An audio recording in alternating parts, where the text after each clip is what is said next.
যোৱা ইংৰাজী 18 ছেপ্টেম্বৰ তাৰিখে বিৰোধী দলপতি শ্ৰীযুত ৰাহুল গান্ধী ডাঙৰীয়াৰ ওপৰত বিজেপি আৰু ইয়াৰ মিত্ৰ দলৰ নেতাসকলে আপত্তিজনক মন্তব্য কৰে। ইয়াৰ প্ৰতিবাদ স্বৰূপে কংগ্ৰেছ কৰ্মীসকলে বিহাৰ প্ৰদেশ কংগ্ৰেছ কমিটিৰ সভাপতি ডক্টৰ অখিলেশ প্ৰসাদ সিঙৰ নেতৃত্বত তীব্ৰ প্ৰতিবাদ সাব্যস্ত কৰে। উল্লেখযোগ্য যে জননেতা ৰাহুল গান্ধীৰ ওপৰত কৰা বিৰূপ মন্তব্য ক্ষমা কৰিব পৰা নাযায় বুলি দাবী কৰি সমৰ্থকসকলে দোষীৰ বিৰুদ্ধে কঠোৰ ব্যৱস্থা গ্ৰহণ কৰিবলৈ স্থানীয় প্ৰশাসনক অনুৰোধ জনায়।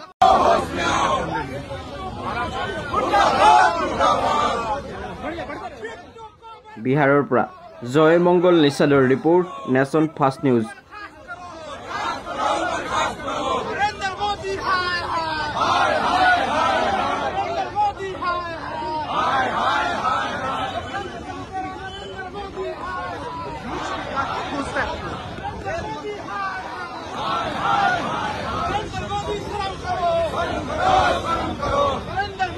देख रहे हैं न्यूज हाट में। देखिए हमारी मौजूदगी पटना इनकम टैक्स गोलंबर पे है। आपको बता दें कि भारत सरकार के राज्य